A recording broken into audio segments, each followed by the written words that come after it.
Pode colocar o texto na tela. Obrigado. Sejam obedientes a Deus e não deixem que a vida de vocês seja dominada por aqueles desejos que vocês tinham quando ainda eram ignorantes. Pelo contrário, sejam santos em tudo o que fizerem, assim como Deus que os chamou é santo. Porque as Escrituras Sagradas dizem: sejam santos, porque eu sou santo. Podeis assentar, irmãos. Como nós podemos perceber, esse texto fala claramente de santidade. Vou caminhar aqui, se não houver nenhum problema. Esse texto fala claramente de santidade, é algo explícito. E eu me lembro que nesse primeiro ano que eu estive aqui na EVAD, o ano de 2011, nós tivemos um congresso cujo tema era Decididos. Um ano que eu nunca vou me esquecer. Um ano de acampamento. Um ano onde as músicas do congresso foram guarda-costas, decididos. Um ano em que o versículo do tema da juventude era Daniel 1:8, que diz que Daniel havia decidido em seu coração não se contaminar com as iguarias do rei. E depois disso nós tivemos o Tomarei o Cálice, nós tivemos o Congresso da Batalha Espiritual, tivemos o Sara a Nossa Terra, e em 2015 a gente desembarca no tema do Eu Tenho um Alvo. E assim como santidade, alvo também fala de algo a ser alcançado. Porque todos hão de concordar que ninguém ainda aqui alcançou um estágio de santidade pleno, de modo que possa dizer: eu sou santo e não cometo nenhum pecado. Assim como ter um alvo, santidade também é um lugar a se atingir. Santidade é um lugar que a gente projeta, assim como ter um alvo. E eu estive pensando na necessidade que temos de pensar sobre isso, sobre o nosso alvo de santidade, porque sim, nós temos muitos alvos, mas eu acredito que a santidade para essa juventude seja um dos principais. Amém? Eu estou errado? Amém? Santidade. E esse texto ressalta, bota na tela por favor, o versículo 14. Esse texto ressalta a necessidade de santidade. Versículo 14: sejam obedientes a Deus e não deixem que a vida de vocês seja dominada por aqueles desejos que tinham quando ainda eram ignorantes, isto é, quando ainda não conheciam a Deus, quando ainda não eram participantes da graça, quando ainda não tinham reconhecido que Jesus era o único e suficiente Salvador de vocês. E toda vez que a gente se depara, ou que a gente escuta, ou que a gente declara vou usar um termo diferente, toda vez que a gente está diante de uma injunção, toda vez que a gente está diante de um imperativo, de um pedido, de um desejo, a gente se pergunta por quê. Esse texto responde a essa pergunta, natural e automática. Sejam santos, mas santidade por quê? Santidade para quê? Em 2011 eu escutei que eu deveria ser santo. Em 2011 eu escutei que eu deveria negar as iguarias do príncipe deste século, de Satanás, do diabo. E hoje eu queria pensar um pouquinho sobre santidade também, mas tentando responder a essa pergunta: santidade para quê? Pode colocar o tema, por favor. Assim como naquele ano em que Daniel foi, digamos assim, explorado, a gente falou muito sobre a vida de Daniel, eu acho que é inevitável que se fale sobre santidade sem passar por Daniel. Talvez a maioria daqui conheça a história. Mas antes de falar sobre a história de Daniel e de extrair da história dele aquilo que é importante para a gente, eu queria me propor a sair daqui respondendo essa pergunta e convocando a igreja, principalmente a juventude, a também se inquietar com isso. Santidade, gente, para quê? Eu me pergunto. A palavra santidade vem do hebraico, que significa Kodesh, eu acho, porque eu não sei falar hebraico. No texto em que lemos, o escritor usa o termo aios, também acho que se diz assim, eu também não falo grego. Esses termos significam separado, aquilo que foi posto numa condição diferente, aquilo que foi tirado da normalidade para ser posto numa condição de natureza espiritual, religiosa e divina. Se eu disser que esse papel é santo, eu estou dizendo que ele foi separado. Eu estou dizendo que ele tem alguma natureza religiosa, espiritual ou divina. E o pedido do texto é esse: sejam santos, sejam separados, sejam diferentes na maneira de agir. Até aí tudo bem. Mas todo homem é um pouco filósofo. E o filósofo é cheio de questionamento. E o primeiro deles é: santidade para quê? Eu acho que todos concordam que santidade não tem nada a ver com perfeição. Porque eu estou diante de santos. Amém? Eu estou diante de uma igreja santa, mas de uma igreja sujeita ao erro, assim como eu, que sou santo, mas estou sujeito ao erro. Santidade não tem nada a ver com perfeição. Santidade é separação. Santidade é distinção. Santidade é não comungar com aquilo que está fora daquilo que Deus estabelece para o homem. Dessa forma é possível ser santo estando no mesmo ambiente. Eu não preciso me distanciar geograficamente para me santificar, porque tem gente que confunde isso. Para me santificar eu não posso mais andar com aquele pessoal, porque eu sou santo e eles não.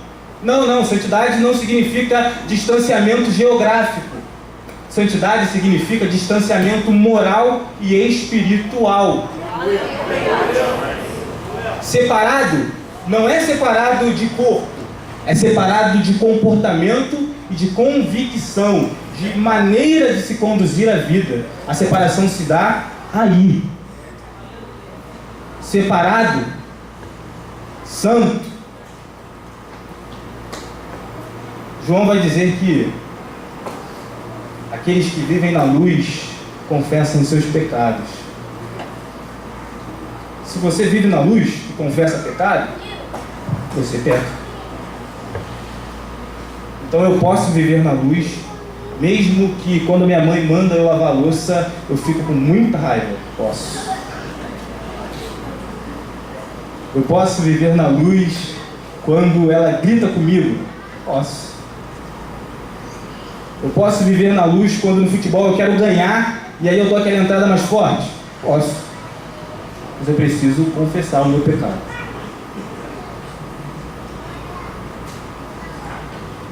Indo para Daniel, a fascinante história de Daniel, a gente percebe que Daniel está num ambiente chamado Babilônia, que era naquela época a nação talvez mais poderosa. Não entendo muito, não saco muito de geografia e história bíblica, mas pelo que eu li, Nabucodonosor, o rei da Babilônia, e a Babilônia, né, consequentemente, era a nação de maior poderio militar. Se você tem um bom exército, você domina o mundo. A gente vê isso hoje. A nação mais poderosa do mundo é aquela que mais investe em exército. Como é que Daniel vai parar na Babilônia? Daniel, ele vai para a Babilônia, na verdade, por causa do pecado do povo de Israel. Lá em Gênesis 12, quando Deus chama Abraão e profere sobre Abraão aquelas palavras, Deus tinha em mente criar uma nação, dar a ela leis espirituais e morais, enfim, para que a partir daquela nação todo o mundo visse quem é Deus. Porque antes de Gênesis 12, a gente repara que o elo que Deus tinha com o homem é cortado por causa do pecado. Então havia uma necessidade de se reestabelecer essa ligação. Como? Por meio da santidade do povo de Israel.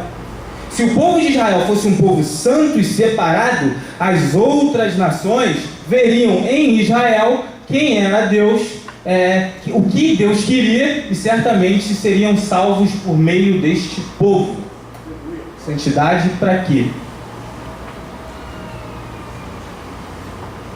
A história se desenrola, você tem o Êxodo, Levítico, Deus faz uma aliança com aquele povo,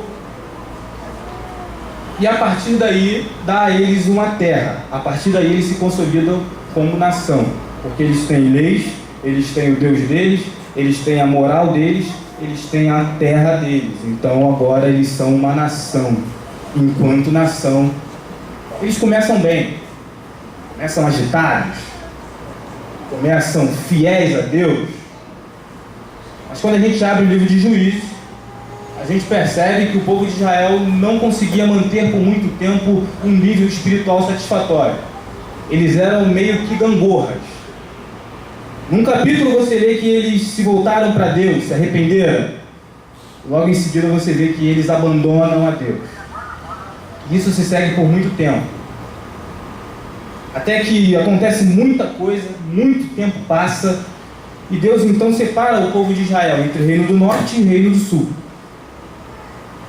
O reino do norte já estava perdido mesmo. Deus repara que ali havia muito pecado, muita iniquidade. E o reino do sul, Judá, capital, estava seguindo pelo mesmo caminho. Eles estavam na gangorra. Eles não conseguiam se manter fiéis por muito tempo. E Deus, que é soberano, que sabe de todas as coisas e que tem a sua forma de corrigir os seus filhos, decide então mandá-los, ou permite que os babilônios, que o exército babilônio, tome a cidade de Judá e os faça cativos. E nisso tudo Daniel vai. Eles roubam também os objetos do templo.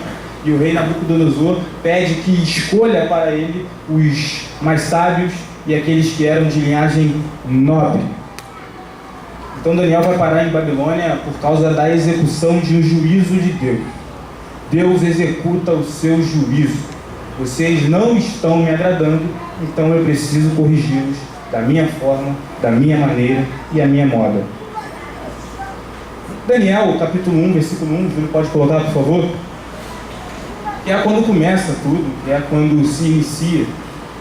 No terceiro ano de Jeoaquim, como rei de Judá, o rei Nabucodonosor da Babilônia atacou Jerusalém e os seus soldados cercaram a cidade. Esse texto fala da tomada em si, o rei Jeoaquim.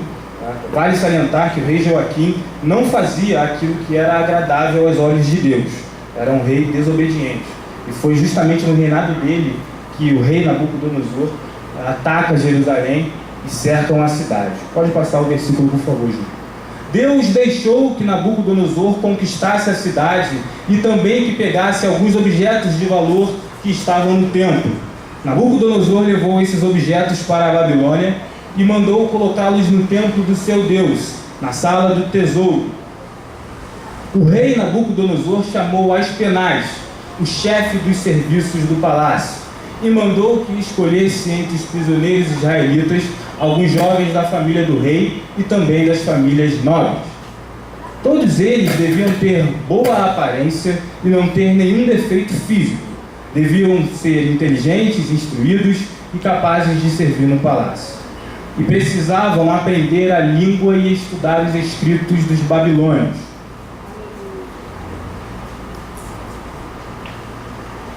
Até aqui nós temos a chegada e a recepção de Daniel. Pode colocar o versículo 6. Daniel chega na Babilônia e tentam mudar o nome dele. Entre os que foram escolhidos estavam Daniel, Ananias, Misael e Azarias, todos da tribo de Judá. Aspenaz lhes deu outros nomes, isto é, Beltesazar, Sadraque, Mesaque e Abednego. Eu fico muito feliz, pode deixar esse versículo, quando eu leio que o nome de Daniel é mudado. Na verdade, o que me deixa feliz é que a única coisa que muda em Daniel durante sua estada na Babilônia é o seu nome. Porque Daniel significa Deus é o meu juiz. Ele passa a se chamar Beltesazar, que significa príncipe de Baal. Era o costume que eles tinham. Se você mudasse a sua vida radicalmente, eles também tinham o direito de mudar o seu nome.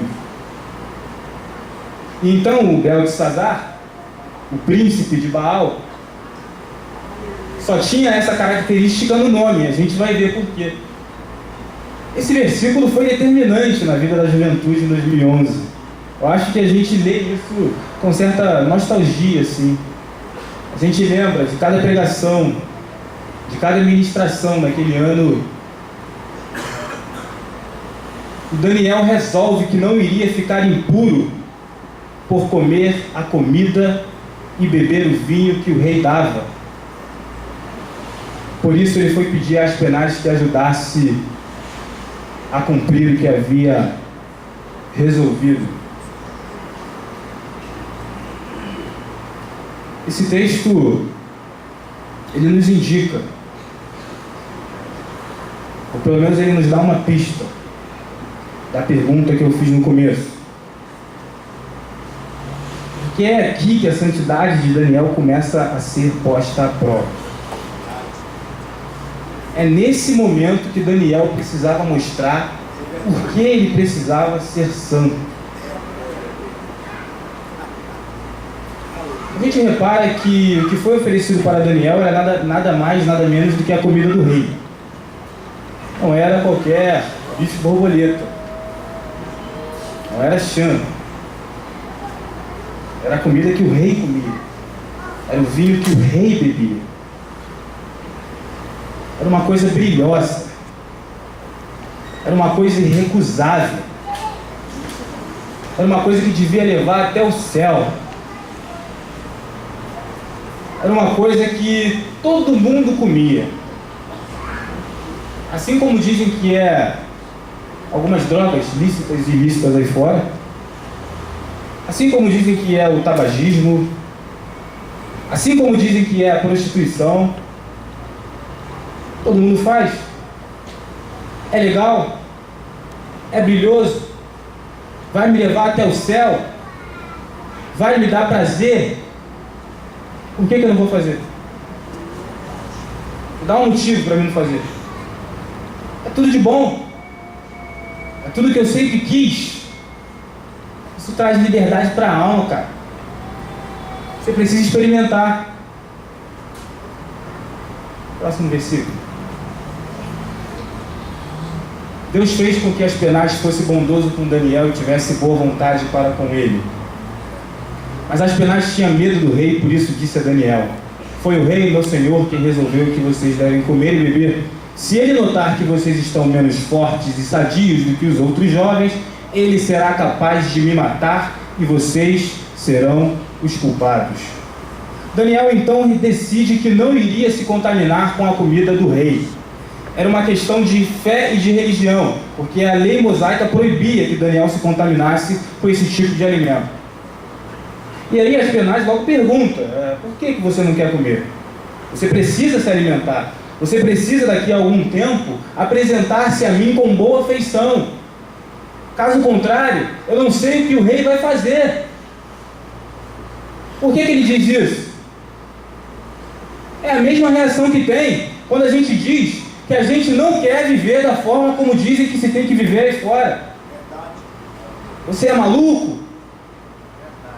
Você não sabe curtir a vida? Você não sabe o que é alegria? Você não sabe o que é felicidade?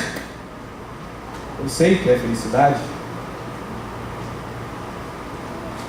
O Senhor Jesus disse o que é felicidade. E eu sei que felicidade não tem nada a ver com sair por aí fazendo o que quiser, sem pensar nas consequências.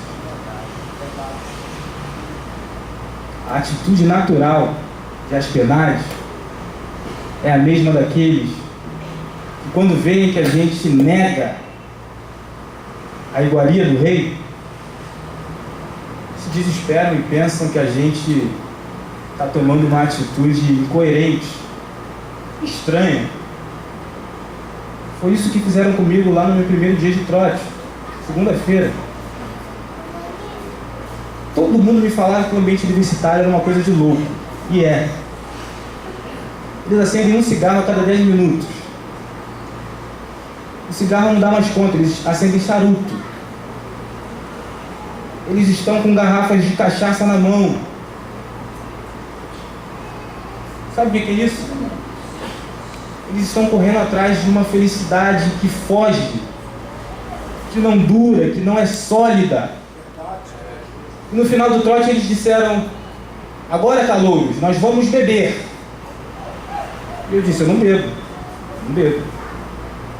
E aí eles: como assim? Não é possível. Quem não bebe vai beber. Eu falei: não bebo. Quem não bebe vai beber. Eu falei: eu não bebo. Eu não bebo. E aí deve ter pensado: você é um brega, cara. Você é um cara que está deixando de aproveitar a vida. Disseram também: quem não xinga vai xingar.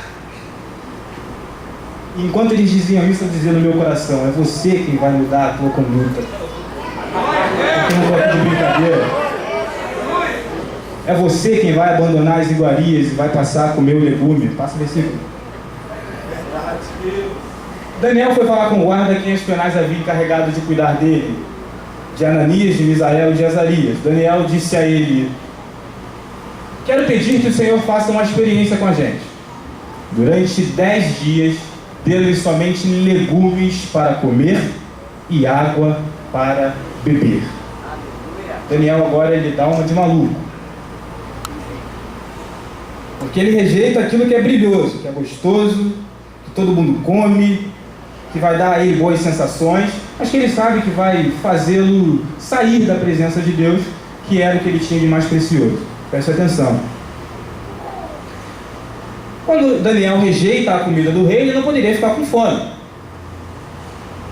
Se a gente rejeita os prazeres do mundo, a gente precisa de algo maior ou de melhor nutrição para suprir isso. Se eu rejeitei o mundo, eu preciso de algo maior, mais completo, que venha a satisfazer esse vazio que há em minha alma, essa necessidade de contentação. E Daniel sabiamente escolhe algo para substituir as iguarias. Mas Daniel escolhe algo que, pela aparência, era pior. Porque quem aqui, diante... Vou fazer uma carne boa.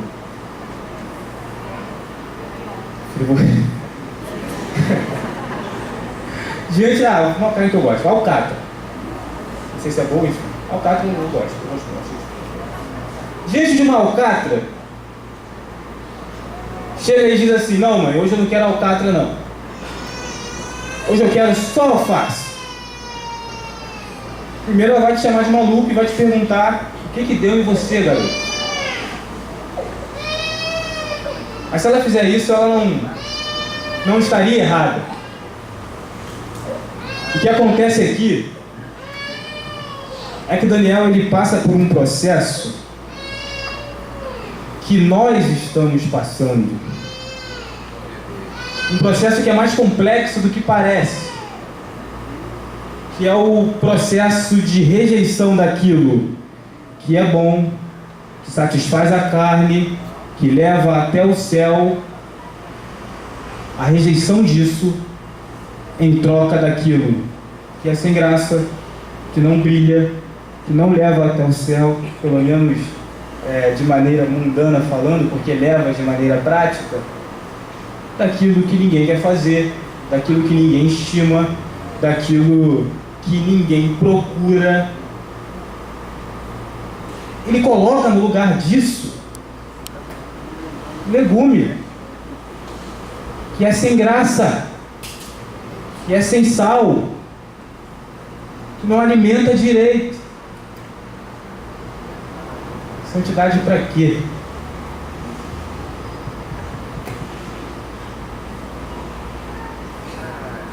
processo de santificação é, no mínimo, estranho. Mas, como eu disse no começo, é uma coisa que a gente alcança, é uma coisa que a gente projeta e então vai atrás. Por isso, santificação tem muito a ver com o tempo. O tempo tem dentes e o tempo tem voz. Ele devora sentimentos, rancores e também diz muita coisa. O tempo, ele vai dizer quem tomou a melhor decisão. O tempo vai dizer quem estava certo. Porque naquele momento eu tenho certeza que as pessoas olhavam para Daniel e diziam: esse Daniel aí, ele vai morrer de fome. Daqui a um tempo ele vai estar desnutrido. Esse Daniel aí não vai ter bom aspecto.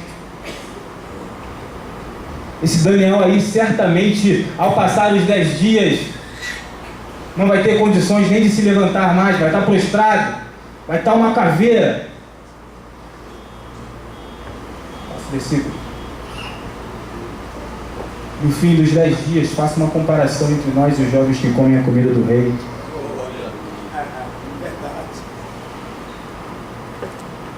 Os amigos de infância, às vezes eu me encontro com eles e eles dizem: olha, esse negócio não é para mim não. Não são crentes. Mas eles veem eu indo e vindo da igreja. E a única coisa que eles sabem falar é isso: esse negócio não é para mim não. Essa vida aí eu não consigo, cara. Eu prefiro Red Label.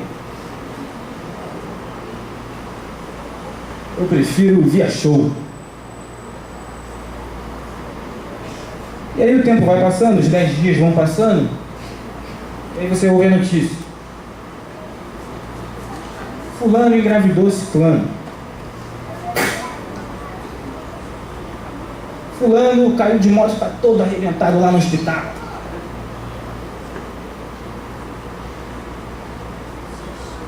E você vai pensando: os 10 dias se passarão.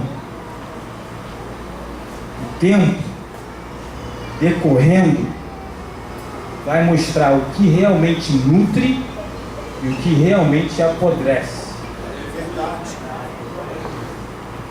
Ao final dos 10 dias, esse pessoal que come carne da boa,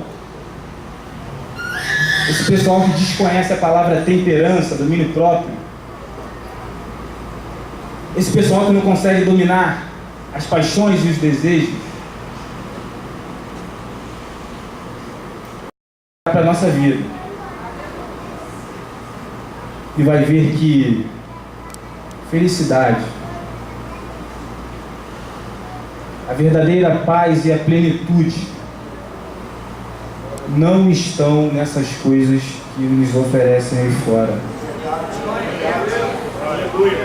Os 10 dias se passam e Aspenaz percebe que Daniel estava numa melhor condição, percebe que Daniel tinha uma melhor feição, percebe que Daniel estava mais nutrido do que os outros jovens.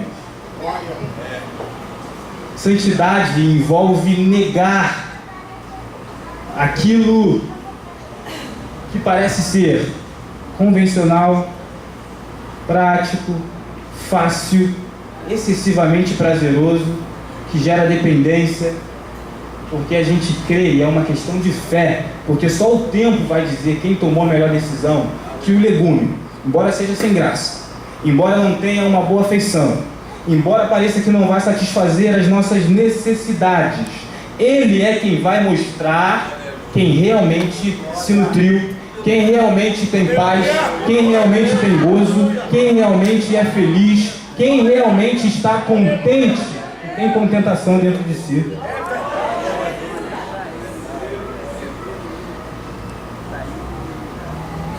As pessoas já não sabem mais o que é temperança. As pessoas já não conseguem mais dominar os impulsos da carne. Santidade para quê, eu pergunto? Pode seguir o texto. O guarda concordou e durante 10 dias fez a experiência com eles. Passados 10 dias, os 4 jovens israelitas estavam mais sadios e mais fortes do que os jovens que comiam a comida do rei. Aleluia! Contraditório. Mais sadios e mais fortes. É verdade. Mais completos. A felicidade não está na tragada. A felicidade não está em tornar tudo e depois no dia seguinte nem se lembrar o que fez. Tem muita gente se frustrando porque eles procuram e não acham. Felicidade é algo bem mais profundo do que isso. Jesus dá a receita. Ele diz: felizes são os mansos. Quando Jesus usa o termo mansidão, ele não está falando de brandura de alma, nem de leveza, daquele sujeito que é meio pastor Edmilson, vou colocar. Sempre quando eu leio mansidão, eu lembro do pastor Edmilson, é um exemplo que vem logo. É um sujeito manso, nosso pastor é manso, mas quando a gente estuda o texto no original, a gente percebe que Jesus usou um termo, eu não sei qual o termo, mas o termo que Jesus usa significa a capacidade de autocontrolar-se. Então, na verdade, Jesus estava dizendo: felizes são os mansos, ou seja, felizes os que possuem amarras em si mesmos, felizes os que conseguem dizer não, felizes os que conseguem negar aquilo que salta aos olhos, feliz aquele que diante daquela aba do computador, ele vai fechar a aba, ele não vai ceder. Felizes aqueles que, quando convidado para alguma proposta que parece irrecusável, ele nega. Felizes aqueles que se controlam. É verdade. O que é controle para esse pessoal? O que significa controlar-se para eles? Temperança, domínio próprio, equilíbrio, se afastar do excesso e da deficiência. O homem não foi criado por excesso. O homem foi criado para o equilíbrio, para a justa medida. Nem por medo e nem para a ação temerária. Não é para ser nem um medroso e nem para ser um 06 do filme do Capitão Nascimento, do Tropa de Elite. É para ser corajoso, ao meio. Não é para se afastar de toda e qualquer forma de diversão, mas também não é para aloprar a ponto de colocar a própria vida em risco. É para ser equilibrado, é o meio. Isso é felicidade segundo Jesus. A capacidade de controlar-se, de comedir-se, de não ceder, de ter o controle sobre si mesmo. De quando a mãe pedir para lavar a louça, se estiver frio e a água estiver gelada, você... Tá bom. Eu costumo fazer isso. Fala, você já estendeu a roupa? Não, mãe. Já lavou a louça? Não, mãe. Isso quando ela não chega da rua, coloca o pé em casa e diz: agora você vai lá na rua comprar um óleo. Tá bom, mãe?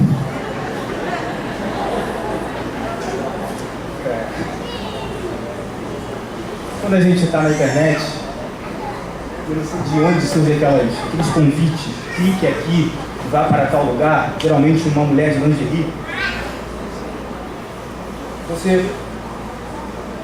De onde veio isso, Jesus? Tem gente que diz que a felicidade está em clicar ali e se esbaldar. Mas nós dizemos que a santidade e a felicidade está em fechar aquela aba, assim não ceder àquela tentação. Fique de pé em nome de Jesus. Glória a Deus. A juventude brasileira e mundial está cada vez mais doente. Não sou eu que estou dizendo isso. São os dados. Fui buscar na internet alguns dados sobre a juventude brasileira.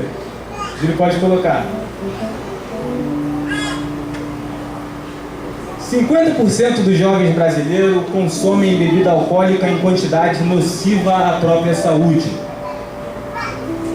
1/3 dos 50% misturam bebida com volante. Ou seja, não se contentam em beber apenas. Eles colocam a vida dos outros em risco. 1/3 não usa preservativo em suas relações. E esse dado ele é alarmante por dois motivos. Primeiro, é que eles têm relações sem compromisso marital, conjugal. E segundo, se expõem a se contaminar com doenças sexualmente transmitíveis, como o HIV. 90% dos jovens que hoje fumam começam a fumar antes dos 19 anos, que é na nossa faixa etária. Esses dados eles alarmam o seguinte: tem gente aí fora se matando. Tem gente aí fora que não conhece essa palavra temperança, mansidão, controlar-se. Eles têm um vazio, eles não sabem como preencher esse vazio e eles seguem o curso do mundo, buscando satisfazer com essas coisas. Santidade para quê? Eu pergunto. A história de Daniel se segue. E a gente percebe que Nabucodonosor tem um sonho. Que ele diz, olha só, convida a elite do saber da Babilônia. Todo mundo aí que é sábio, que é astrólogo, que é cientista, que gosta de estudar, venha na minha presença. Me contem o que eu sonhei e o que quer dizer o sonho. Ninguém consegue. Diga assim, problema insolúvel. Ninguém consegue apresentar a solução. Mas tinha um menino chamado Daniel que preferiu legume. É verdade. Aleluia. Que rejeitou as iguarias. Daniel consegue fazer o que a elite do saber da nação mais poderosa do mundo não conseguiu fazer. Ele diz o que o rei sonhou e interpreta o sonho do rei. Santidade para quê, eu pergunto? Sabe o que o rei Nabucodonosor disse? Se vocês não me falarem o que eu sonhei, vocês vão morrer. Morrer. Daniel ia junto. Ele também era sábio. Santidade para quê, eu pergunto? Tem gente morrendo, gente. Tem um dado que é exatamente aquele que tem muito a ver com a nossa situação aqui. Em 22 dos 27 estados brasileiros, o tráfico de drogas aumenta. E com isso, o número de menores infratores também. Tem gente morrendo. Santidade para quê? Eu me pergunto. Para salvar vidas. Eu respondo. Menino Daniel. Porque optou pelo legume. Pelo legume que é sem graça. Pelo legume que não oferece nenhum tipo de atração. Foi capaz de salvar a vida de gente que estava jurada de morte. E esses, pode colocar o dado por favor novamente.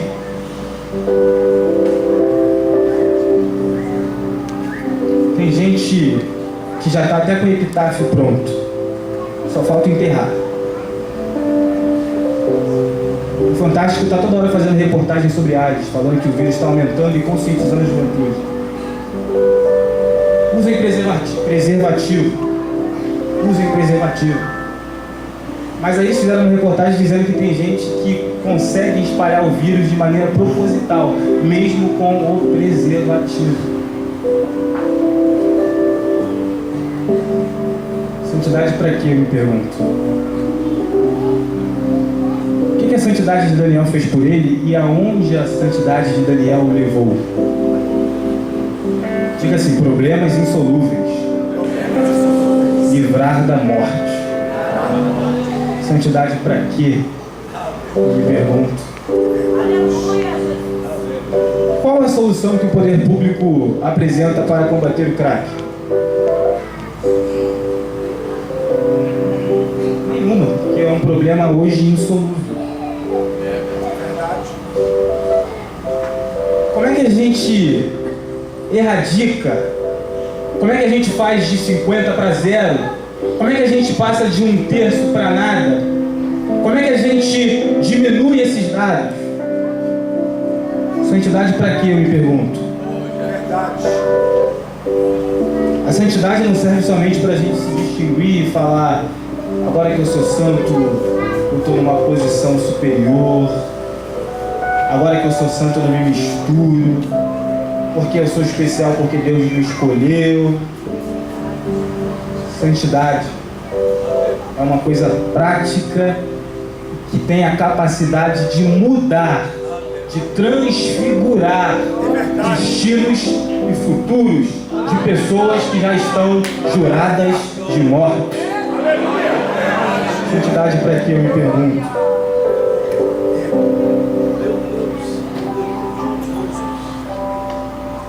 Os sábios, os astrólogos estavam jurados de morte. Eles iam morrer.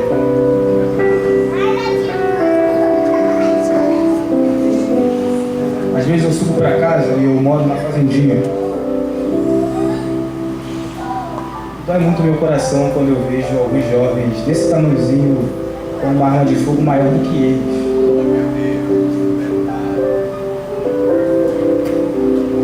Gritando: pode isso.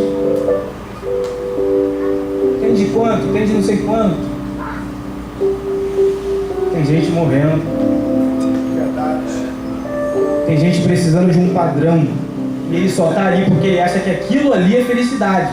Mas quando ele vê uma juventude que se levanta comendo legume e depois de 10 dias está mais sadia, mais feliz, mais completa, ele diz: a felicidade está lá e eu vou para lá. Felicidade para quê, gente? Eu queria orar. O Ministério de Louvor já pode subir. Eu queria orar pela geração desse dia, mas eu não vou convidar todos. Eu espero que venham todos. Eu não vou convidar todos. Por aqueles que querem... Coloca o dado, já está na tela. Por aqueles que querem erradicar isso. Eu quero orar por aqueles que creem que através de nossa santidade esses dados vão diminuir até se tornarem 0. Eu sou o primeiro. Eu, Célia, Ismael. Eu quero orar por uma juventude que vai comer legume, vai ser zoada, vão gastar a gente, mas os 10 dias se passarão. E eles vão ver o que é felicidade.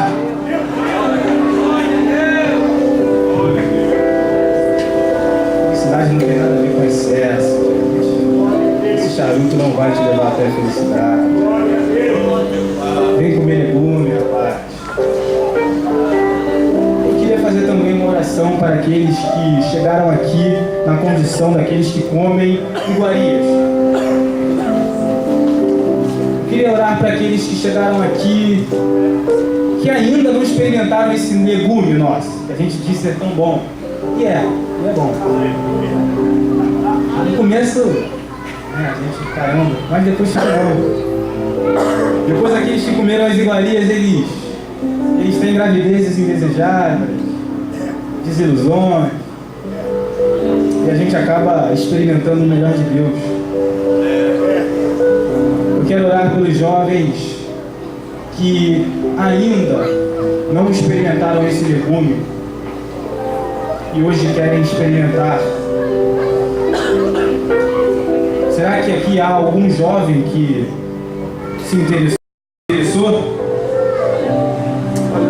Eu faço um desafio. Se você quiser, você pode esperar os 10 dias para você ver como nós estaremos nutridos e sadios. Aleluia! Alguém, algum jovem, sinaliza. Alguém que hoje chegou aqui comendo iguaria, mas quer sair comendo legume?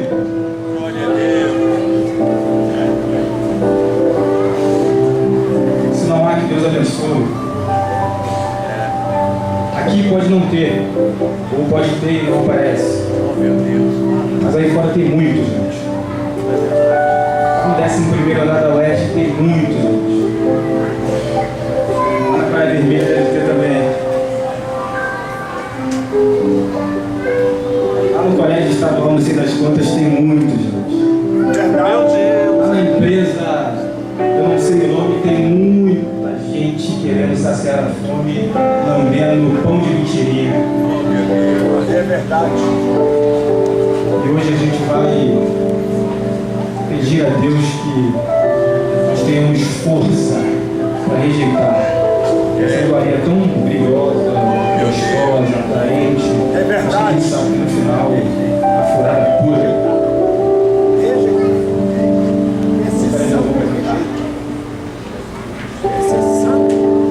Esse autodomínio.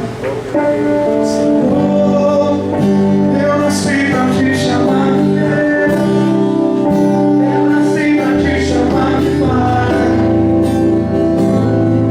eu dar do seu lado, Senhor, eu ventre da minha mãe, eu sou pouco e consigo ver, sou abençoado.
Destilar, ao pé da letra, pingar gota a gota. A oferenda, gente, quase que irresistível. Ela pinga gota a gota, ela convida, ela chama com voz suave. Mas o versículo se segue e diz que no final é amargo como o fel. É mesmo. O cara que adultera, ele não. Quando adultera, não está tendo noção de que ele está destruindo a família dele. Só depois que chega ao mundo. No começo é uma maravilha, mas no final é amargo como um fel.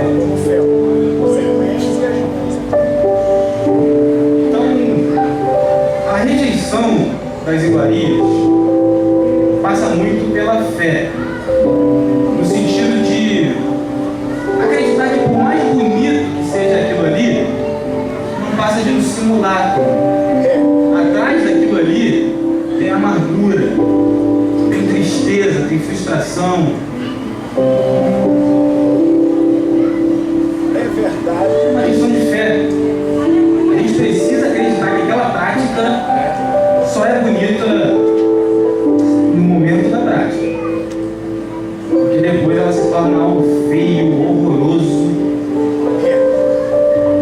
causa nojo. Fica a dica.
Monadir. Obrigado, Monadir. Gente, está quase então conferir. Provérbios 5 e 3. Os lábios da mulher imoral podem ser tão doces como o mel.